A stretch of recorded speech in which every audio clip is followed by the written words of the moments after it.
ఉన్నారు, వాళ్ళని కూడా మధ్యాహ్నం ఆహ్వానించి మాట్లాడిద్దాము.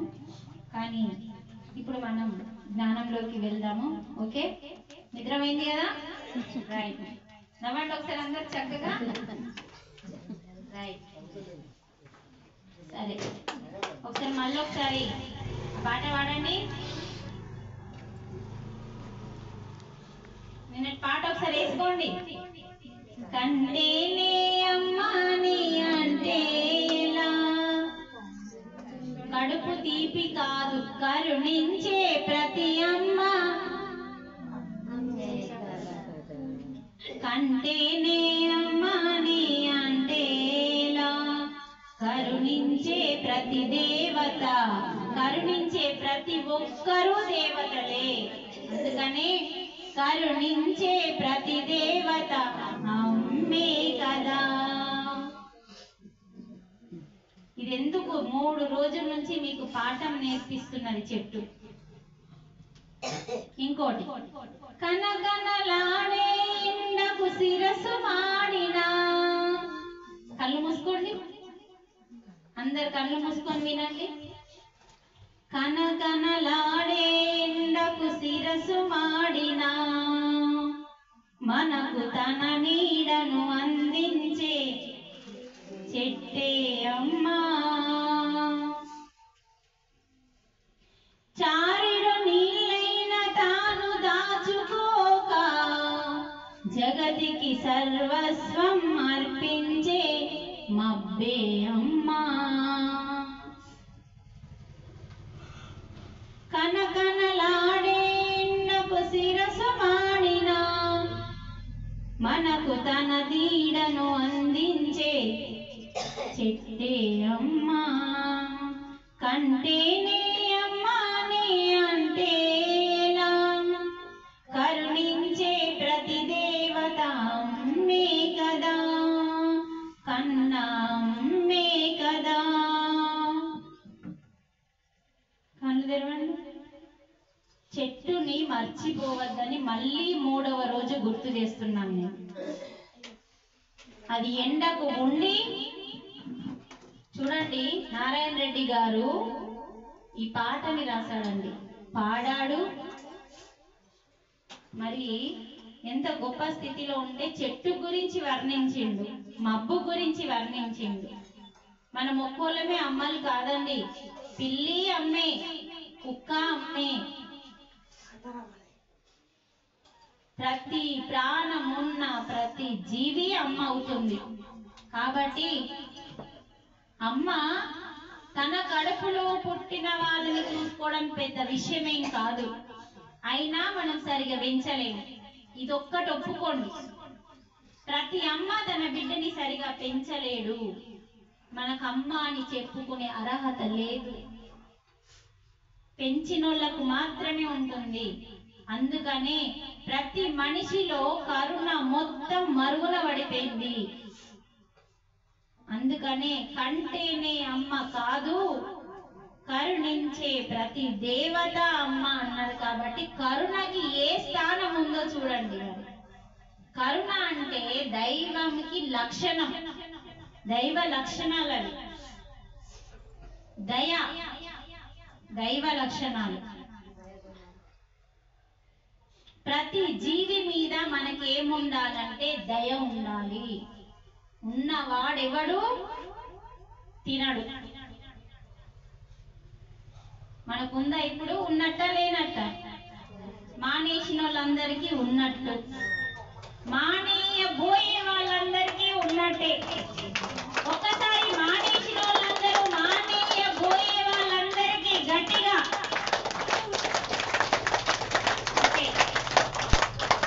అందుకని కరుణ దయ చాలా గొప్పదండి. ప్రేమ కంటే,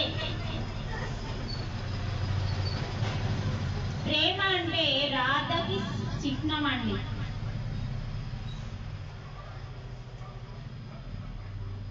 రాధ అంటే ఒక మనిషి కాదండి, శత్రువుని కూడా ప్రేమించాలని చెప్పిందే రాధ. అందుకని ఆమె ఒక అవతారం కాదండి, ఒక మనిషి కాదండి, ఒక ప్రేమ. రాధ అంటే ప్రేమ. అందుకే కృష్ణునికి అంత ఇష్టం, ఎందుకంటే అక్కడ స్వార్థం లేదు. అందుకే రాధ అంటే అంత ఇష్టం. మనకేం అర్థమైందంటే సగం అర్థమైంది. రాధ అంటే ఒక కన్నె పిల్ల, ఒక ఆడపిల్ల అనుకున్నాం, కాదండి. అందుకే మన బుర్రలు అలాగే ఉంటాయి. ఎందుకంటే మనస్సు యొక్క స్థితి ఎవరికైతే ఉంటుందో పరమాత్మ అర్థం కాడు, పరమాత్మ ఇచ్చిన జ్ఞానం అర్థం కాదు. ఆత్మ స్థితికి మనం వస్తే అది అర్థమవుతుంది. అందుకని మనం ఆత్మస్థితికి వస్తే పరమాత్మ స్థితి మనకు వస్తుంది. అందుకని మరి ఒక్కసారి ఫస్ట్ రోజు మేము చెప్పుకున్నాం ఒక విషయం, భగవద్గీత ఎందుకు చదవాలి ప్రశ్న. భగవద్గీత అంటే ఏంటి ప్రశ్న. ఏం చెప్తున్నా నేను, భగవద్గీత ఎందుకు చదవాలో నేను మీకు చెప్పిన. ఏం చెప్పినమ్మా? చదివినా అర్థం కాదు, మరి ఎందుకు చదవాలి మేడం కదా? భగవద్గీత అయినా అర్థం కాదు. ఒకసారి ఏదైనా అర్థం కాదు, రెండుసార్లు ఏదైనా అర్థం, చదివి చదివి చదివి మనకి విరక్తి ఉడుతుంది, కానీ భగవద్గీత అర్థం కాదు. ఎందుకంటే నీ లెవెల్ 0, దీని లెవెల్ 100%. మరి అర్థం కాని భగవద్గీతని ఎందుకు చదవాలంటే భగవంతుడు ఇచ్చాడు కాబట్టి. భగవంతుడు ఇచ్చాడు కాబట్టి, భగవంతుడు అంటేనే బ్రహ్మ జ్ఞానం కాబట్టి అందుకు చదవాలి. మరి భగవద్గీత ఖచ్చితంగా చదవాలనా అని ఇంకో ప్రశ్న. భగవద్గీత ఖచ్చితంగా చదవాలనా? అన్ని ప్రశ్నలున్నాయి, అన్ని జవాబులున్నాయి. మీ మెదడులో ఏ చెత్త ఉండదు, మంచిగా ఫ్రెష్ గా అద్భుతంగా మీ ఇంటికి వెళ్ళాలి మీ మెదడు. అంటే మనం అందరం ఏం చేస్తామంటే కొన్ని వస్తువులు కొనుకొస్తామండి. ఓ ఫ్రిడ్జ్ కానీ, ఓ టీవీ కానీ, ఓ వాషింగ్ మిషన్ కానీ, ఇంకా ఏదైనా కొత్త ఐటమ్ వచ్చింది అనుకోండి, దాన్ని కూడా కొనుకొస్తాం. కానీ ఎలా వాడాలో మనకి తెలియదండి. తెలుసా? తెలియనప్పుడు ఆ కంపెనీ ఆయన ఒక లిస్ట్ పెడతాడు, దాంట్లో ఎలా వాడాలో. అది మనం చదవం, మనకి ఇష్టం వచ్చినట్టు మన మిషన్ని వాడేస్తాం. ఉంటుందా పోతుందా? ఉంటుందా పోతుందా? ఫస్ట్ అర్థమైందా మీకు? ఒక వస్తువుని ఇంటికి తెచ్చినప్పుడు ఎలా వాడాలో తెలుసుకొని, తెలకపోతే తెలుసుకొని వాడతాం.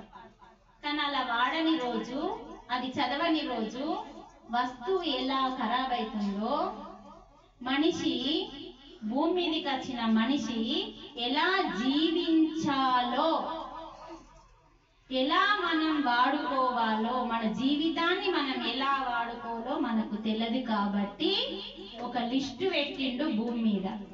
భూమి అనే ఒక మిషన్ లో ఇదొక లిస్టు, ఇదొక జ్ఞానం. అంటే మిషన్ ఎలా వాడాలో తెలుసుకొని వాడితే ఎలా బాగుంటుందో గ్యారంటీగా మనం కూడా ఈ భగవద్గీత చదివి ఎలా జీవించాలి, ఎలా మాట్లాడాలి, ఎలా తినాలి, ఎలా పడుకోవాలి, ఎంత అన్నిటికీ ఎంత ప్రతిదీ ఇందులో చదివి జీవితాన్ని జీవించాలి. అప్పుడు మన జీవితం అనే మిషన్ ఫెయిల్ కాదు, దాని పేరే మోక్షం. మన జీవితం అనే మిషన్ ఫెయిల్ కాదు, గ్యారంటీగా ఉంటుంది. అందుకు భగవద్గీత చదవాలి. అంటే సర్వస్వం మొత్తం ఇందులోనే ఉంది. ఎవరో వస్తే మీకు ఎందుకండి, కంపల్సరీ మిర్సులు వెనక పెట్టి చూడాల్సిందేనా? ఎంత శ్రద్ధతో వినాలి. 300-400 సార్లు చెప్తున్నా శ్రద్ధ శ్రద్ధ అని. ఒక్క పాయింట్ మిస్ అయినా నష్టపోయేది మనమే. అర్థమైంది కదా? ఇప్పుడు ఎందుకు చదవాలి? అర్థం కాకపోయినా నేను చదువుతా అని నువ్వు చదివితే అర్థమవుతుందండి. అర్థం కాకపోయినా నేను చదువుతా అని చదివి చదివి చదివి నువ్వు చూడు అర్థమవుతుంది భగవద్గీత. భగవంతుడు ఇచ్చాడు కాబట్టి చదవాలి, ఖచ్చితంగా చదవాలి. అంటే నీ జీవితము ఫెయిల్ కాకుండా, ఫెయిల్ అంటే అనారోగ్యం, ఫెయిల్ అంటే దుఃఖం, ఫెయిల్ అంటే బాధ, ఫెయిల్ అంటే అవమానం, సమస్యలు, ఇవన్నీ ఫెయిల్యూర్ కాకుండా ఉండాలి అంటే ఎలా జీవించాలి, ఏం తినాలి, ఎలా పడుకోవాలి, ఎప్పుడు పడుకోవాలి, మనస వాచ కర్మణ మొత్తం నీ జీవితానికి సంబంధించిన ఏకైక గ్రంథం 5125 సంవత్సరాల ఈ భూమి మీదకి వచ్చి, దీనికి వయసు 5125 సంవత్సరాలైంది. కలియుగం కోసం, కలియుగ మానవుడికి దుఃఖం ఎక్కువ, రోగాలు ఎక్కువ, కష్టాలు ఎక్కువ అని ప్రత్యేకంగా పంపించిన గ్రంథమే కలియుగం కోసం. ద్వాపర యుగంలో చెప్పబడింది కలియుగం కోసమే. కాబట్టి అందుకనే ప్రతి ఒక్కరూ తిన్నా తినకపోయినా, పన్నా పడకపోయినా ఈ భగవద్గీత మాత్రం మన ఇంట్లో ఉండాలి. డబ్బులు లేకపోయినా ఒక చీర కొనుక్కోవడం మానేసి, ఒక పండగ చేసుకోవడం మానేసి MBBS చదవాలి. మహాభారతం రావాలి ఇంటికి, భాగవతం రావాలి ఇంటికి, భగవద్గీత రావాలి ఇంటికి, సంపూర్ణ రామాయణం రావాలి. దాని పేరే MBBS. No doctor, no medicine. MBBS అంటే ప్రాపంచిక డాక్టర్. మన MBBS మహాభారతం, భాగవతం, భగవద్గీత, సంపూర్ణ రామాయణం, ఇవి మన ఇంట్లో ఉంటే మనం MBBS. అప్పుడు no doctor, no medicine, only meditation, meditation, meditation. అంత అద్భుతం మన MBBS. ఇది ఆధ్యాత్మిక MBBS. అందుకని మనం తప్పకుండా ప్రతి ఒక్కరము ఈ 4 గ్రంథాలని కొనాలి. ఫస్ట్ నాకు చదువు రాదు, కనీసం ఆ గ్రంథాలు ఉంటేనన్నా మంచిది అన్న ఉద్దేశంతోనన్నా కొనండి, ఇంట్లో పెట్టండి. దేవుని గదిలో కాదు, హాల్లో ఉండాలి. ఒక మంచి టేబుల్ వేసి, రోజు ఇంట్లో పొగ వేసి, శాకాహారిగా మారి ఆ 4 గ్రంథాలని చదవడం స్టార్ట్ చేయండి. మానేయకున్నా కూడా చదవచ్చు. చదువుతూ పోతుంటే మీరే మానేస్తారు. ఇంకో శ్లోకం గురించి తెలుసుకుందాం.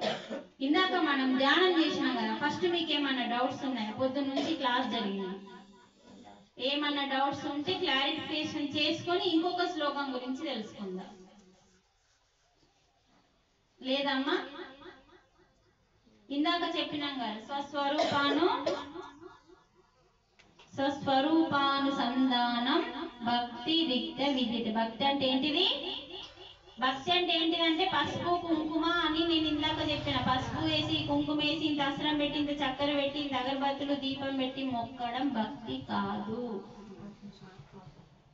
స్వస్వరూపానుసంధానం అని నువ్వు ఎన్ని శాస్త్రాలు చదువుతావో చదువు, ఎన్ని పురాణాలు చదువుతావో చదువు, ఎన్ని గ్రంథాలు చదువుతావో చదువు, ఇదే ఉంటుంది. స్వస్వరూపాను, స్వ అంటే ఆత్మ, స్వరూపము అంటే నీ సొంత ఆత్మతో అనుసంధానం అవ్వడమే. ఆత్మ అంటే పరమాత్మ అని భగవద్గీత చెప్తుంది. కాబట్టి అదే సత్యం. అందుకనే ఆ ఆత్మతో అంటే మనతో మనం అనుసంధానం అయితే అది పేరు భక్తి. దానివల్ల ఏమైతుందంటే మనకి జ్ఞానం వస్తుంది. ఆ జ్ఞానం ద్వారా సరైన మాటలు, సరి అయిన ప్రవర్తన. ఒక గుడికి మనం ఎందుకు ప్రదక్షిణ చేస్తామంటే 5 చేస్తారు కొందరు 3 చేస్తారు, కొందరు 1 చేస్తారు. 108 దాకా పోను, నేనైతే 6 దాకా పోను, ఇరికే చాలు. ఒక ప్రదక్షిణ ఎందుకు చేస్తారంటే నిర్గుణ స్థితికి రావాలని. అంటే గుణము లేని స్థితి. అక్కడ నిర్గుణము అంటే అక్కడ గుణం ఉండదు, అంతా ఒక్కటే అనే స్థితి నిర్గుణ స్థితి. ఒక్క ప్రదక్షిణ చేసి యోగులు చెప్పింది. ఇదంతా మనకి యోగులు వివరించి చెప్పితే ప్రతి ప్రతి గ్రంథాలలో ఒక్కొక్క యోగి ఒక్కొక్క జ్ఞానాన్ని వాళ్ళు పెట్టడం జరిగింది. మన దగ్గర భారతదేశం అంటేనే జ్ఞానం. అలెగ్జాండరు ఒక రౌడీ అండి, తెలుసా? చిన్నప్పుడు చదువుకున్నాం. అన్నింటినీ నాకే కావాలి అని ఆక్రమించుకునేవాడు. ఆక్రమించుకున్న తర్వాత భారతదేశం గురించి అన్ని దేశాలలో గొప్పగా చెప్పేవారండి. ఎప్పుడు మనం రాలే, ఇంకా భూమి మీద యోగులు, మునులు, ఋషులు గొప్ప స్థితి ఉంచిందండి భారతదేశాన్ని. ఎక్కువ యోగులు మన భారతదేశంలో ఉండేవారు. అక్కడ అన్ని దేశాలన్నీ కొల్లగొట్టుకుంటా ఆస్తులు సంపాదించుకొని భారతదేశానికి వచ్చింది. భారతదేశానికి వస్తూ ఇద్దరు వ్యక్తులు కొట్లాడుకుంటూ ఉంటే చూస్తున్నాడు. ఏంటి భారతదేశం అంటే కొట్లాడుకోవడమా, ఇదా మీ గొప్పతనం అని వెక్కిరించింది. అక్కడ ఏం జరుగుతుందో అని వాళ్ళ దగ్గర ఉన్న వర్కర్స్ ని పంపించింది. ఏం జరిగింది కొట్లాడుకుంటూ. అయితే ఒక వ్యక్తి భూమిని అమ్మిండు, ఒక వ్యక్తి భూమిని కొనుక్కున్నాడు. అయితే ఇక్కడ ఏం జరుగుతుందంటే ఆ వ్యక్తి భూమిలో బంగారం దొరికింది. అంటే ఏమంటాం, అది బిందెలు, లంకె బిందెలు దొరికింది. అప్పుడు ఈ కొనుక్కున్న వ్యక్తికి దొరికినాయి. కొనుక్కున్న వ్యక్తి అమ్మిన వ్యక్తిని పిలిచి ఇగో నీ పొలంలో నీ దాంట్లో నాకు బంగారం దొరికింది, తీసుకపో. చూడండి మన భారతదేశం గొప్పతనం. దొరికితే దోసుకుందామన్న మనము దొరికినాయి తీసుకపోయి, ఇది నీ చేను నాకు అమ్మినావు అని చెప్పి పిలిస్తే, చేను అమ్మితే చేనులో దొరికిన ప్రతిదీ నీదే నాకద్దు అని అమ్మినతను కొన్నైనకి ఇచ్చేసింది. చూడండి వీళ్ళిద్దరు దీనికోసమే గుసలాడుతున్నారు. నాకద్దు, నువ్వే తీసుకోపో అని. ఈ విచిత్రాన్ని విన్న మనిషి అలెగ్జాండర్కి వెళ్ళి చెప్పి అందుకు గుసలాడుతున్నా అని ఆశ్చర్యపోయాడు అలెగ్జాండర్. అక్కడ జ్ఞానోదయమైందండి ఆయనకి, అలెగ్జాండర్కి. భారతదేశం అంటే ఈ స్థితిలో ఉందా? నేనేమో అందరి దగ్గర యుద్ధాలు చేసి అందరిని చంపి దోచుకోనొచ్చిన నేనెక్కడా, భారతదేశం అంటే ఎక్కడ అని తనను తాను మార్చిన దేశం మన భారతదేశం. అలా మారిన అతను కొన్ని రోజుల తర్వాత రోగాల పాలైన. చేసిన పాపం ఏమైతుంది? రోగం రూపంలో వస్తుంది. రోగాల రూపంలో ఉన్నప్పుడు తనకి ఆక్సిజన్ అందలి. ఆక్సిజను కొనుక్కుంటా అంటే, మీకు నేను మొత్తం ఆస్తిని ఇస్తా, నాకు ఆక్సిజన్ కావాలి అంటే దొరకలే. అప్పుడు ఆలోచించింది. శ్వాస గొప్పతనం అప్పుడు తెలుసుకున్నాడు అలెగ్జాండర్. ఆక్సిజన్ అంటే శ్వాసనేనా? డౌటా? ఇది అందకపోతే మనకు బయట నుంచి గాలి అందిస్తారండి. అలా స్థితిలో మారిపోయింది అలెగ్జాండర్. అప్పుడు శ్వాస గొప్పతనం అంటే, ఈ ఆస్తి నా ప్రాణాలని కాపాడడానికి ఎందుకు పనికి రాదు అన్నది అర్థం చేసుకొని చనిపోవడానికి ఒక రోజు ముందు ఏం చెప్పిందంటే, వాళ్ళని బాక్స్ లో పెట్టి తీసుకెళ్తారు. శవం బయట కనబడకుండా బాక్స్ లో పెట్టి తీసుకెళ్తారు. బాక్స్ కు 2 రంధ్రాలు చేయమన్నాడు. చేసి ఈ 2 చేతులు బయట పెట్టమన్నాడు. అప్పుడు ఈ ఊరు మొత్తం ఊరేగింపు చేయమన్నాడు. చనిపోయిన నేను ఈ ప్రపంచానికి ఇచ్చే సందేశం ఏంటిదంటే, ఎవడు ఎంత కూడబెట్టుకున్న మరణంలో ఏది కొండవోడు, పాపం పుణ్యం తప్ప అని అందరికీ అర్థమయ్యే రీతిలో అలా బయట పెట్టద్దండి. వాళ్ళ దాంట్లో అదొకటి నియమం ఉంటుంది, చేతులు బయట పెట్టకుండా తీసుకెళ్ళాలి. కానీ నాకు బయట పెట్టిస్తే లోకానికి జ్ఞానం అందుతుందని చెప్పి నేనెంతో సంపాదించిన, 3 రెట్లు సంపాదించిన నేను 1 రూపాయి నన్ను కాపాలే అందుకే నేనేమీ తీసుకుపోవట్లేదు అని చెప్పడానికి నా చేతులు బయట పెట్టండి అని చనిపోయిన అలెగ్జాండర్ ప్రపంచానికి జ్ఞానోపదేశం చేసి చనిపోయిందండి. చప్పట్ల కంటే ఆచరణ ముఖ్యం, అందుకు అది అర్థం చేసుకోవాలి మనం. ఓకేనా? అంత రౌడీగా ఉన్న అతన్ని మార్చిన దేశంలో మనం ఎలా ఉన్నామో చెప్పండి. చిన్నప్పటి నుంచి మనకి కొన్ని గుణాలు ఉంటాయండి. అంటే గత జన్మని బట్టి ఈ జన్మ ఉంటది కదా. అది చెప్పాలంటే మళ్ళీ పెద్ద స్టోరీ అండి, మళ్ళీ ఎప్పుడన్నా క్లాస్లో చెప్పచ్చు. కాబట్టి గతంని బట్టి మన లైఫ్ ఉంటుంది. అందుకని చిన్నప్పటి నుంచి మనం అన్ని పిల్లలకి నేర్పే స్థితిలో మనం ఉండాలి. నా ఇంటి స్టోరీ చెప్తా ఫస్ట్.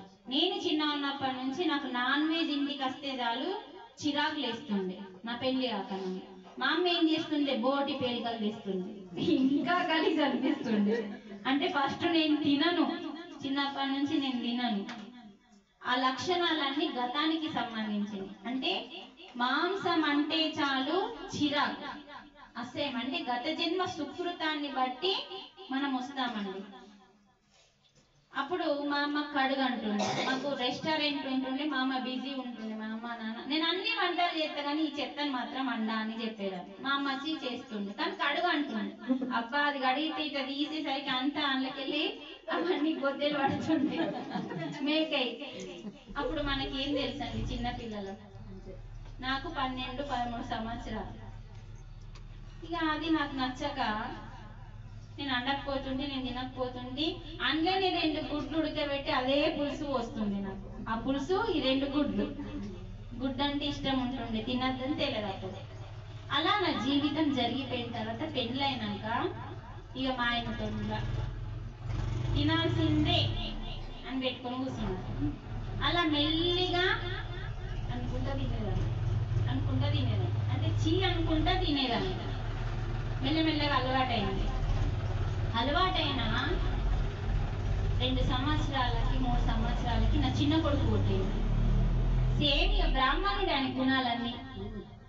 ఫస్ట్ నేను అలాగే ఉన్నాను కదా తల్లిగారింటి కాడ. వాడు పుట్టి మనం చిన్నప్పుడు వానికి తెలియనప్పుడు మనం ఆ తల్లి పాత్ర అదే, ఇక తినురా అని కూర్చడమే తల్లి పాత్ర, తెలియదు మనం. తర్వాత వానికి ఊహ తెలిసినప్పుడు నన్ను కూర్చుండబెట్టింది. అమ్మ ఇది ఓళ్ళు తెచ్చింది అసలు చెప్పు, బాబాయ్, నాన్న, తాత ఎవరో ఒకరు తెస్తారుగా, వాళ్ళకు మాత్రమే పెట్టు, నాకు పెట్టకు. నిజమండి, నా ఇంట్లో ఒక గురువు పుట్టింది.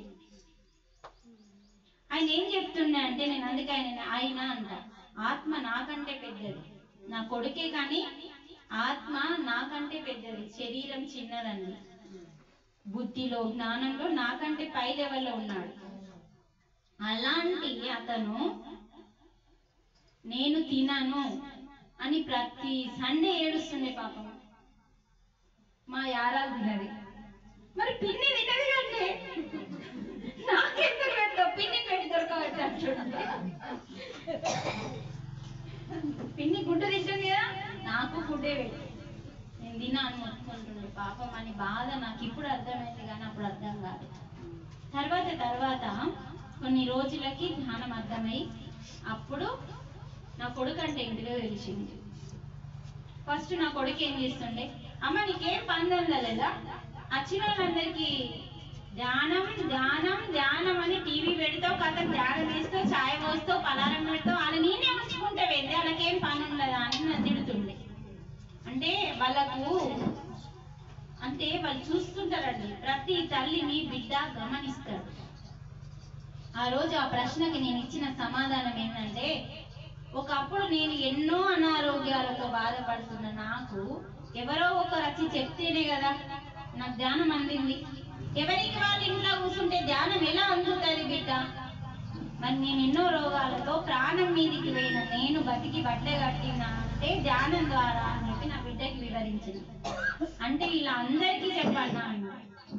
అందరికి నువ్వు కూడా చెప్పాలా, నువ్వు కూడా ధ్యానం చేస్తున్నావు కదా, నువ్వు కూడా చెప్పాలని చెప్తే ఏమన్నాడంటే, మరి నీలాగా చెప్పడం రాదు కదా అని అతను ఏం ఆలోచించండి తెలుసు. అంత చిన్న మెదడికి అంత జ్ఞానోదయం ఎందుకైందంటే ఆత్మ పెద్దది.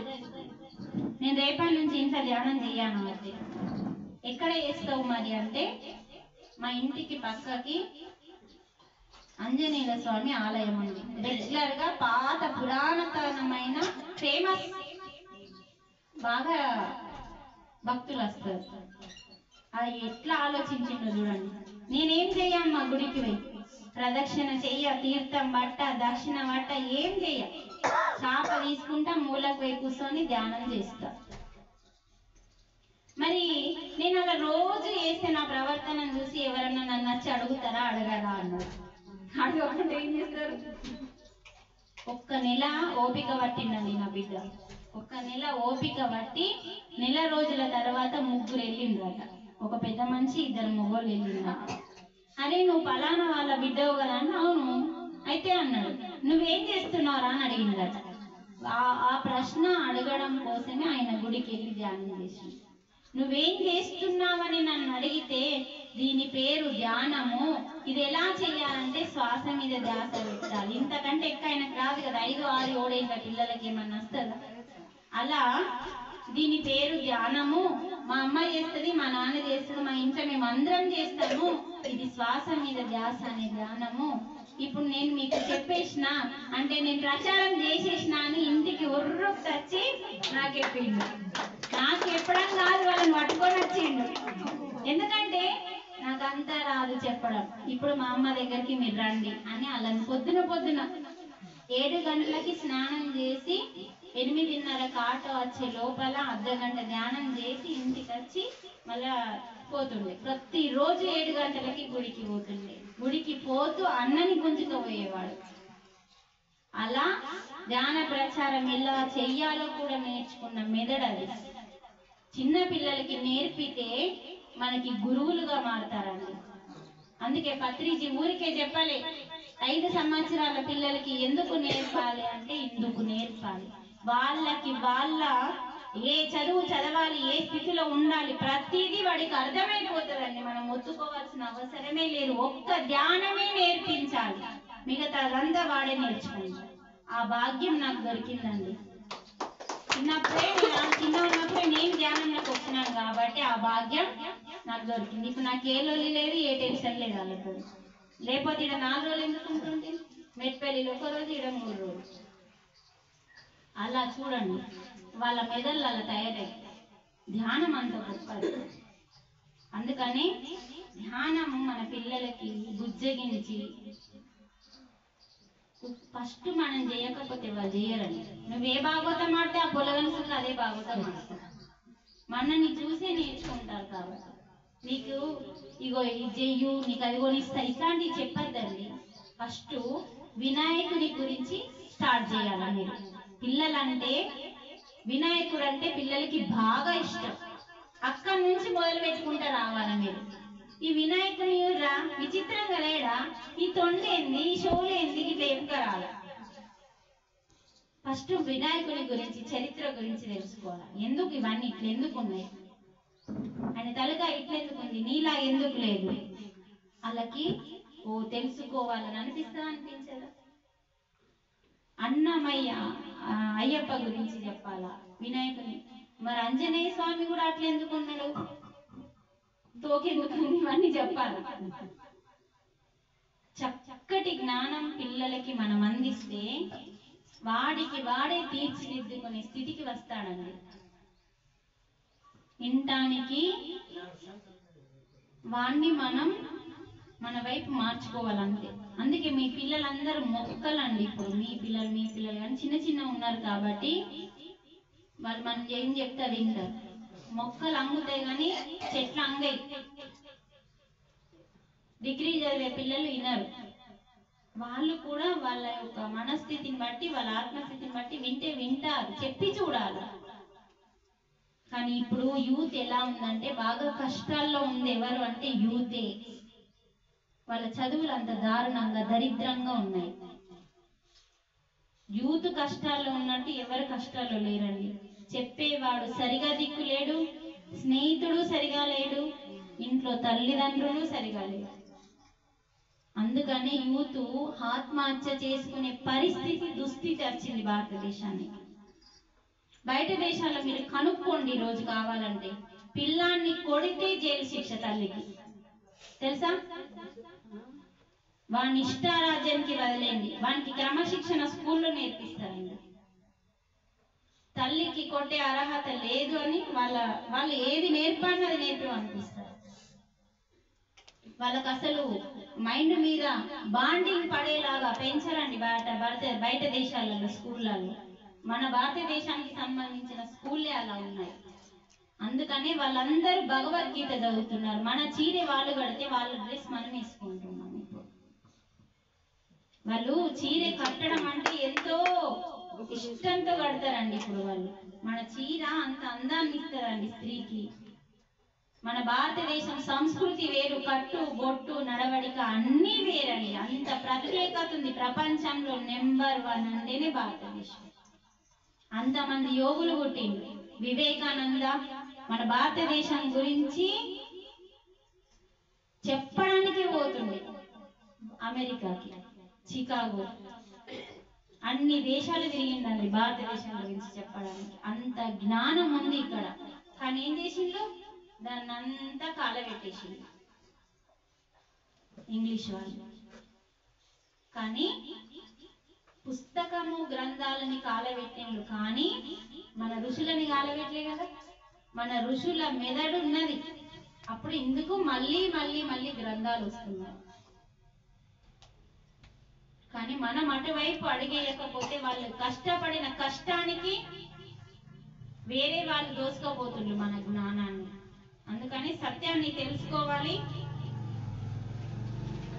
కొత్తగా ధ్యానంలోకి వచ్చిన వాళ్ళకి ఏంటంటే, మేడం మీరు మెడిటేషన్ చేస్తే మనకి ఎలాంటి అనుభవాలు అయితే, నిజంగా నేను ధ్యానం చేస్తున్నానా అన్నది ఎట్లా తెలుస్తా అంటే, 7 అనుభవాలు అయితే అండి మనకి. ఫస్ట్ ఎన్ని? 7 అనుభవాలు. ఒకటి ఏమైతే అంటే, మనం ధ్యానంలో కూర్చున్నప్పుడు, కొత్త వాళ్ళకి చెప్తున్నా, కలర్స్ కనిపిస్తూ ఉంటాయి. ఫస్ట్ మనకి రకరకాల కలర్స్ కనిపిస్తూ ఉంటాయి.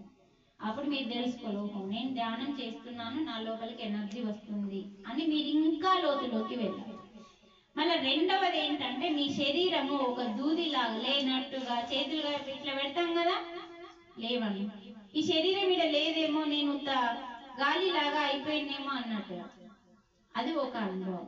తర్వాత శరీరము ఒక పెద్ద గుట్ట మీదనే, గుట్టనే నేనైపోయినానేమో ఇంత పెద్దగా అన్నట్టుగా, అది ఒక అనుభవం. నడుము నొప్పి బాగా వస్తుందండి మనకి. ఇది మెయిన్. స్త్రీమూర్తికి నడుము బాగా మెయిన్. అందుకే మనం పిల్లల్ని కన్న తర్వాత మనకి పెయిన్ వస్తుంది. అది మనకి ధ్యానంలో ఎక్కువ పెయిన్ వస్తుంది అంటే సరిగా మీరు ఉన్నట్టు. అబ్బా నాకు ధ్యానం చేస్తేనే ఎక్కువ నడుము నొప్పి వచ్చింది, ధ్యానం మధ్య ఏ మధ్య బంద్ చేస్తారు తెలియక. అందుకనే నేను ముందు జాగ్రత్తగా చెప్తున్నాను. నడుము నొప్పి ఎక్కువ అవుతుంది నాకు, ధ్యానంలో మాత్రం ఎక్కువ అవుతుంది, మళ్ళీ బయటకు వస్తే అది క్లియర్ అయిపోతుంది. ఇలా అనుభవాలు జరుగుతూ ఉన్నప్పుడు మనం భయపడాలి. నుదిటి భాగం లాగుతున్నట్టుగా, మళ్ళీ మీరందరూ ఒక స్వరంగం గుహల లోపలికి పోతున్నట్టుగా, ఇలా ఇలా తిరుగుతూ ఉంటది, గుహలకు లోపలికి పోతున్నట్టుగా అనుభవం అవుతుంటది. అంటే అది మన లోతును చూపిస్తుంది. నీకు కనిపించే గుహ ఏంటిదంటే నీ అంతరంగంలో ఉన్న లోతు. అది నిన్ను లోపలికి తీసుకెళ్తుంది. అది తీసుకెళ్తున్న కొద్దీ నువ్వు ఇంకా లోపలికి వెళ్ళాలి, బయటకు రావాలి. అలా మన అంతరంగం అనంతంగా ఉంది కాబట్టి ఈ అనంత విశ్వంలో నువ్వు ఉన్నావు. ఈ అనంత విశ్వం మొత్తం నీ అంతరంగంలో దాగి ఉంది అని భగవానుడు చెప్పిండు. బ్రేక్ తీసుకుందాము. టైం ఏంటండి మేడం? టైం చెప్పండి ఒకసారి. కరెక్ట్ రెండా? కొంచెం టైం ఉందా? ఒక 5 నిమిషాలు తీసుకొని క్లోజ్ చేస్తా, ఓకేనా? సరే, కళ్ళు మూసుకోండి ఒక 5 నిమిషాలు. నేను చెప్పేది వినుకుంటూ కూర్చోండి. ఒక పాట పాడతాను నేను, శ్రద్ధగా వినండి, నిద్రపోకండి, శ్రద్ధగా వినండి. గీతామాతకు జై జైలు, భగవద్గీతకు జై జైలు,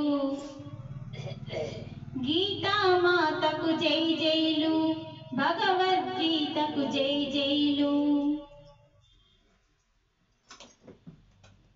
అర్జున విషాద యోగం అంటే ఫస్ట్ అధ్యాయం. అందరూ వినండి, కళ్ళు మూసుకున్నది వినడానికే, ప్రశాంతంగా వినండి.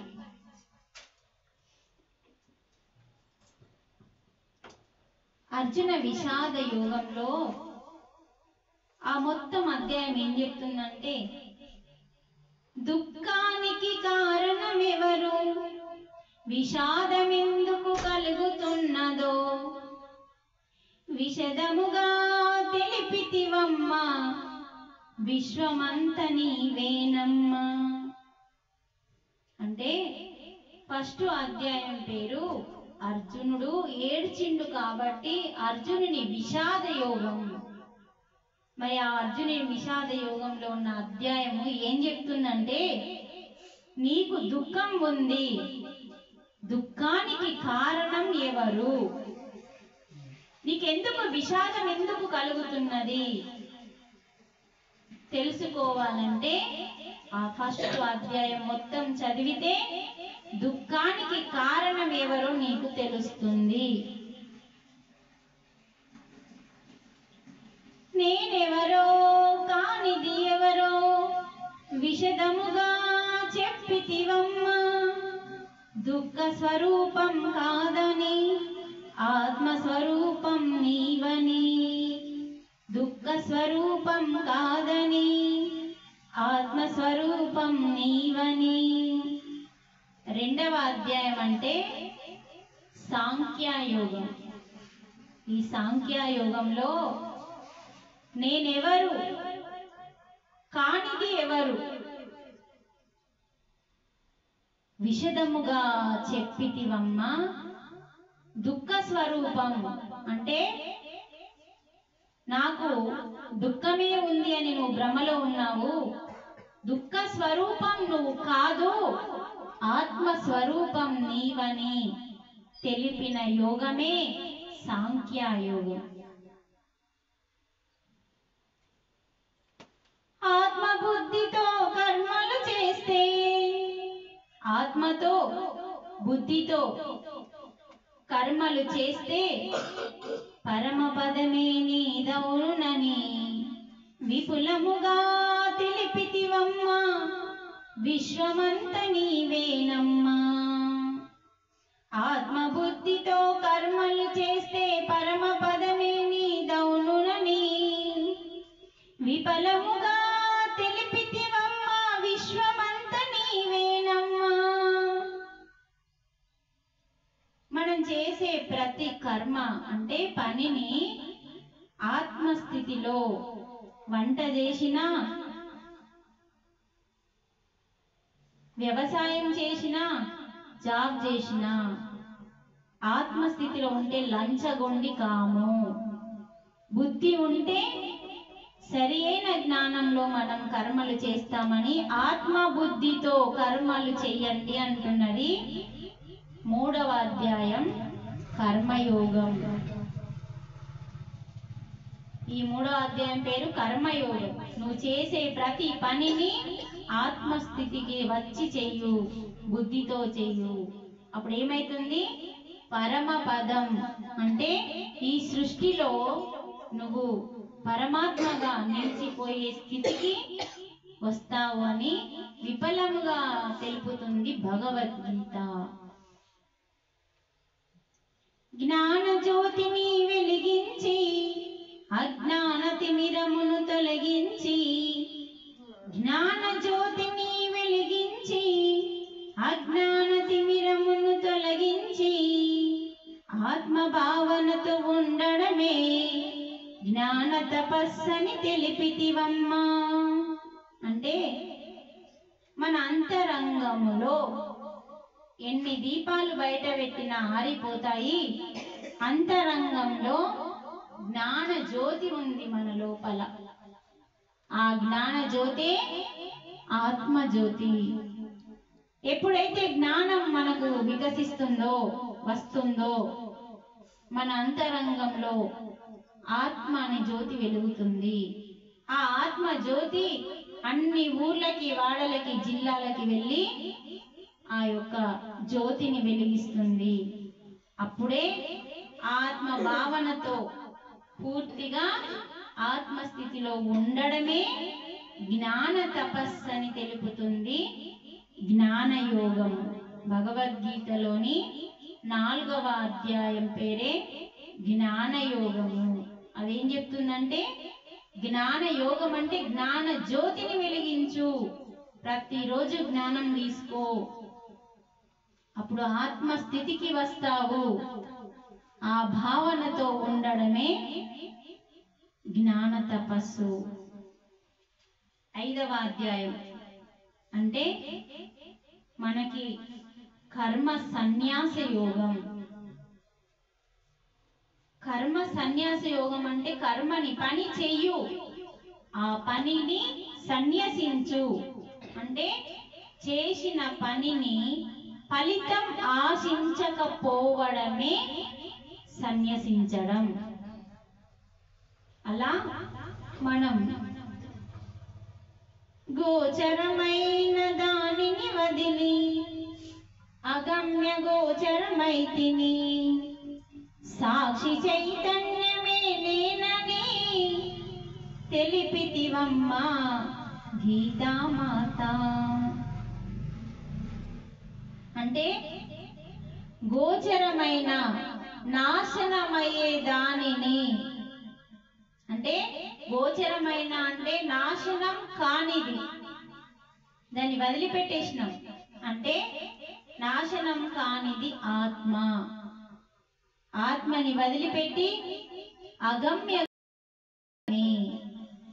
అంటే అసత్యంలో, అజ్ఞానంలో శరీరమే నేనని జీవించున్నాను, సాక్షి చైతన్యాన్ని నేనని సాక్షిగా జీవించాలని భగవద్గీత చెప్తుంది. ఏమి జరిగినా ఓకే, అంతా నా మంచికే అని సాక్షిగా జీవించు, సత్యాన్ని తెలుసుకో, అసత్యాన్ని వదులు అని కర్మ సన్యాస యోగం 5వ అధ్యాయంలో చెప్పడం జరిగింది.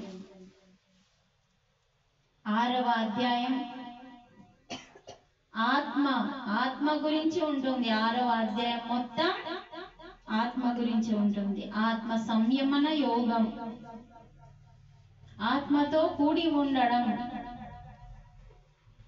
శీతోష్ణ స్థితి సుఖ దుఃఖములో శాంతి ఆనంద భావనతో, శీతోష్ణ స్థితి సుఖ దుఃఖములో శాంతి ఆనంద భావనతో పరమాత్మలో స్థితమవ్వడమేనని తెలిపితివమ్మా గీతామాత.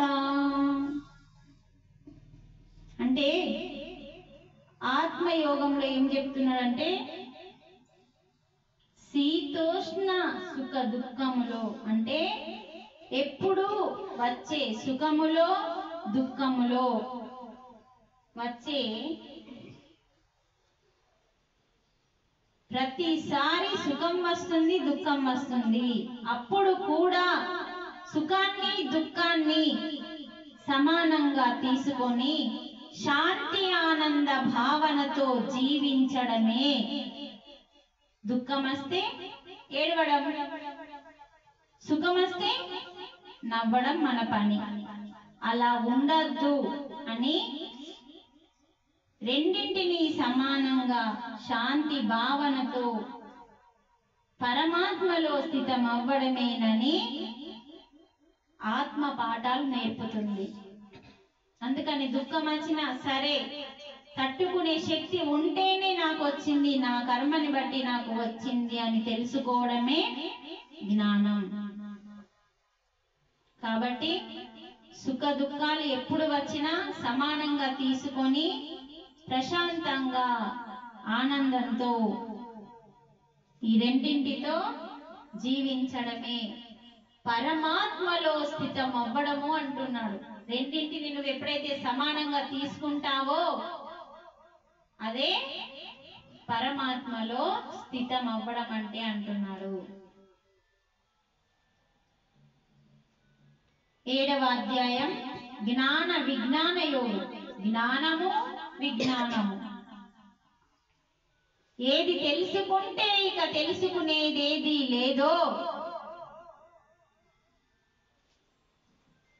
అదే పరమాత్మ తత్వమని తెలిపితివమ్మ గీతామాత.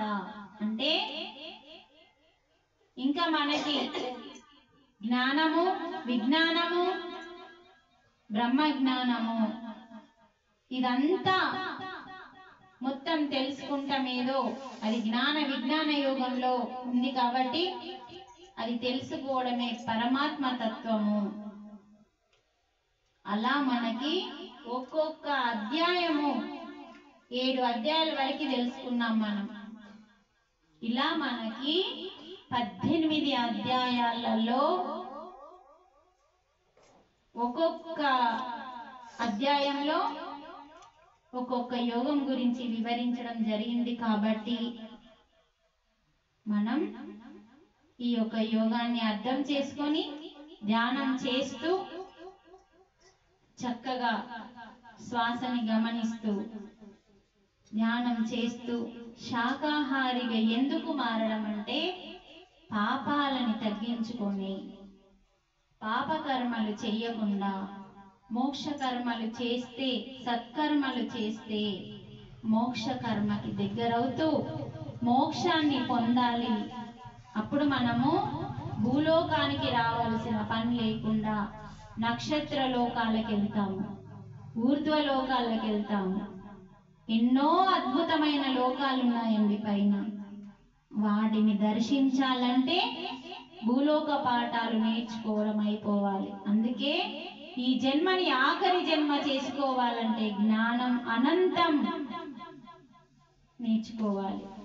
ఓకే మాస్టర్స్, కళ్ళు తెరవండి. హాయిగా ప్రశాంతంగా కళ్ళు తెరవండి.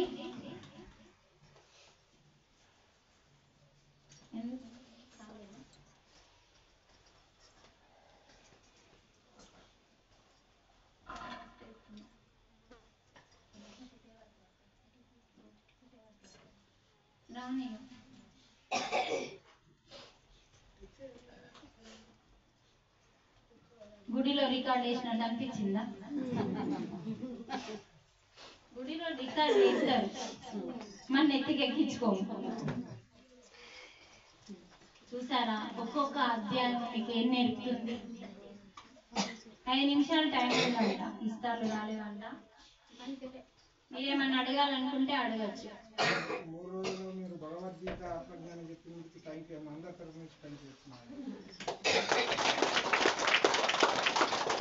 మీరందరూ ఇంత ఓపిక కొద్ది విన్నందుకు నేను కూడా మీ అందరికీ కృతజ్ఞతలు తెలియజేస్తున్నాను. ముఖ్యంగా ఈ గ్రామస్తులకి.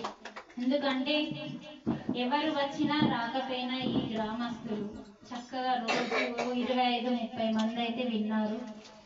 ఎందుకంటే పితామహ పత్రిజీ ఏం చెప్పిండు?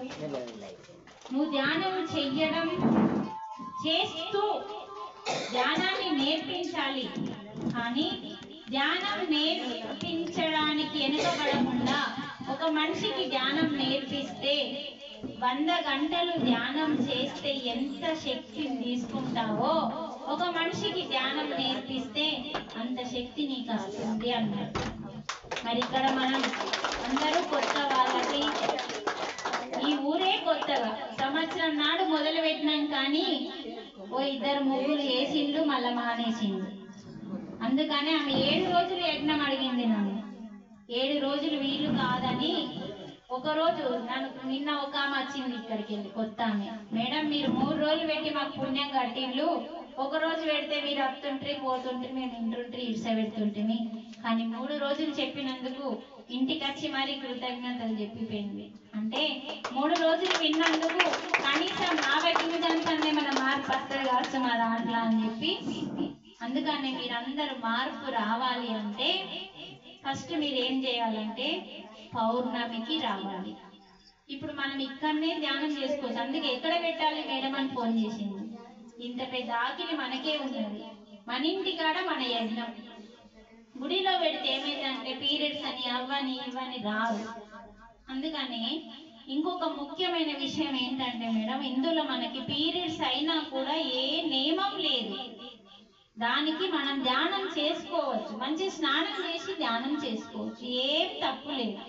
అయ్యో నేను ఇలా ఉన్నాను ధ్యానం చేయొచ్చా చేయరాదా అంటే అవేమి అపోహలు అవసరం లేదండి.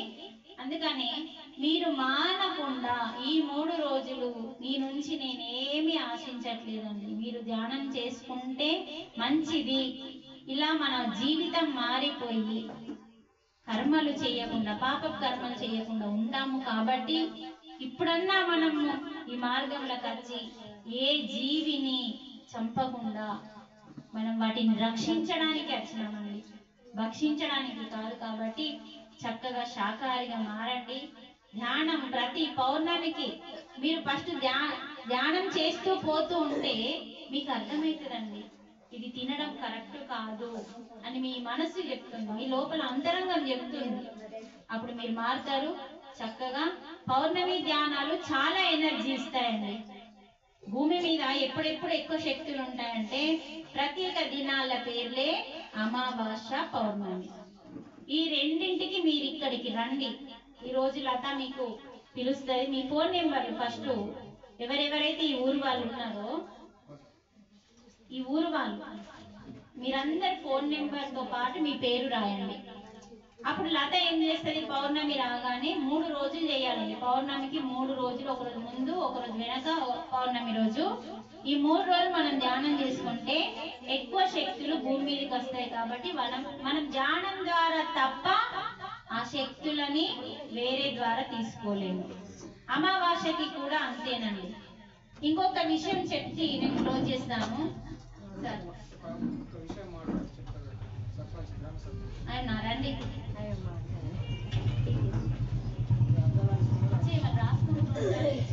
మీ పేర్లు మీ నెంబర్లు రాయండి. మీరు ఈ ఊరేనా? మేడం మేడం ఇక్కడ నుంచి స్టార్ట్ చేస్తుంది. కూర్చోండి.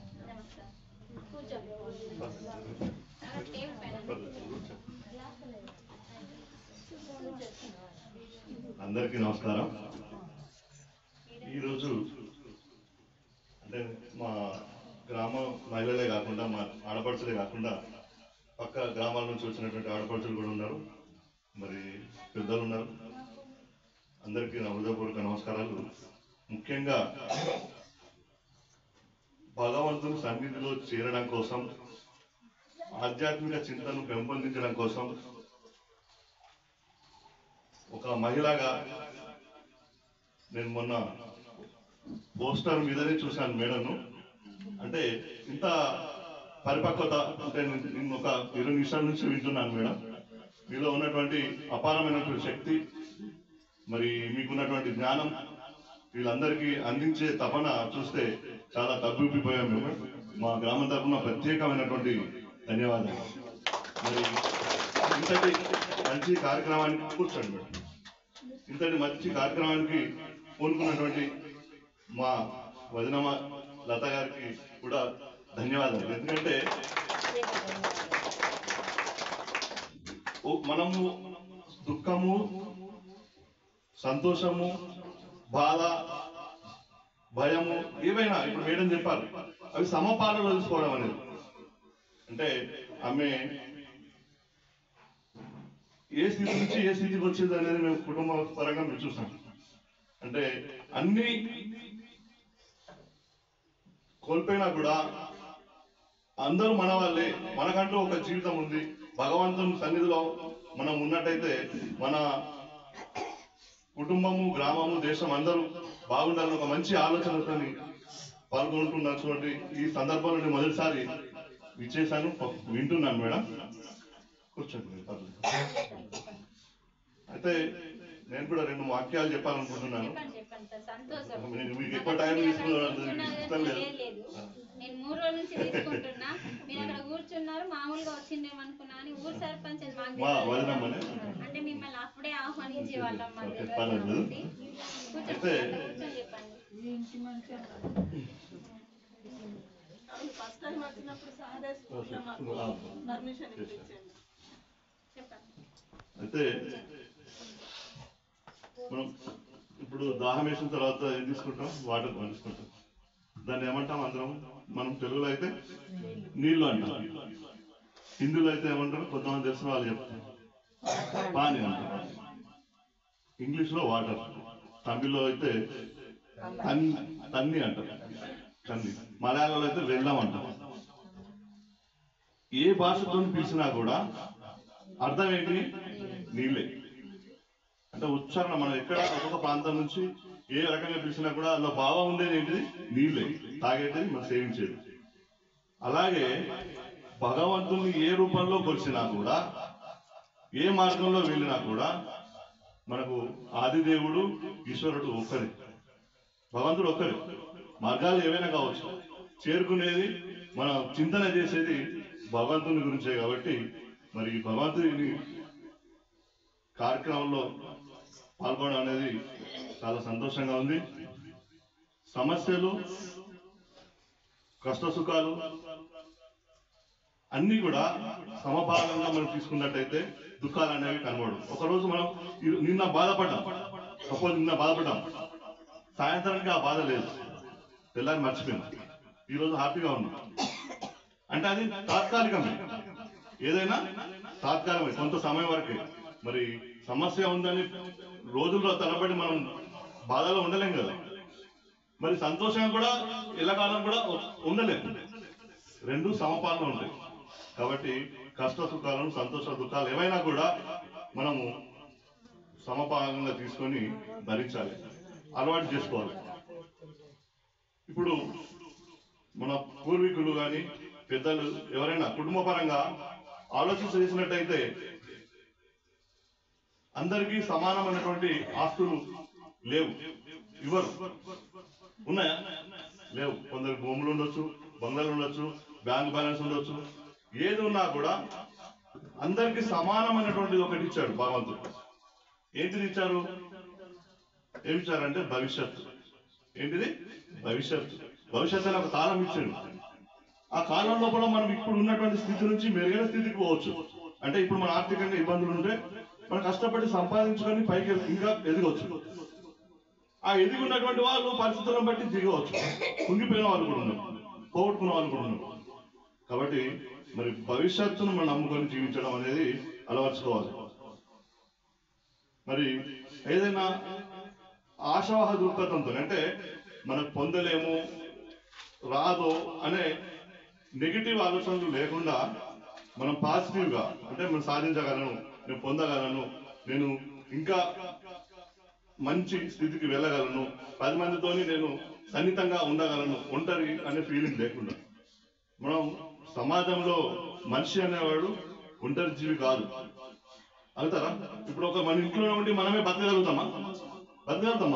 బతకలేము. ఇంకొకరి తోడు లేకుండా మనం బతకలేము. మీకు ఎన్ని లక్షలు కోట్లు ఉన్నా కూడా ఇంకొకరి అవసరం లేకుండా మనం బతకలేము. మనం బయటకు వెళ్ళాలంటే సామాన్ రావాలి, బియ్యం కావాలి, పప్పు కావాలి, ఉప్పు కావాలి, ఇంకా ప్రయాణించడానికి సౌకర్యాలు కావాలి. ఇవి ఇంకొకరి ప్రమేయం ఉంటే మనం సొంతంగా అయితే చేయలేం కదా. కాబట్టి ఎప్పుడు కూడా మనం సంఘజీవులం, మనుషులందరం సంఘజీవులం.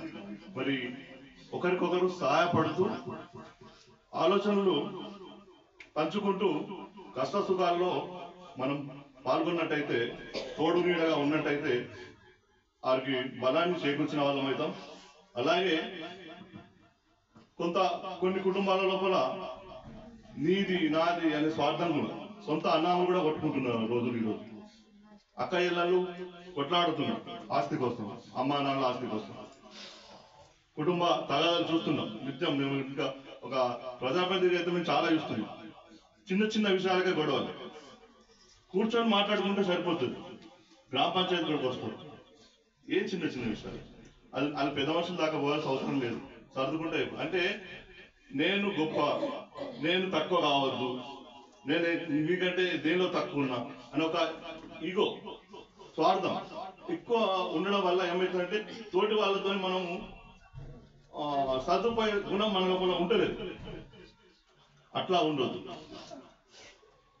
ఒక మెట్టు ఒకసారి నువ్వు దిగు, ఇంకోసారి వాళ్ళు వెళ్తారు, అక్కడ సమస్య తగ్గిపోతుంది. ఒకసారి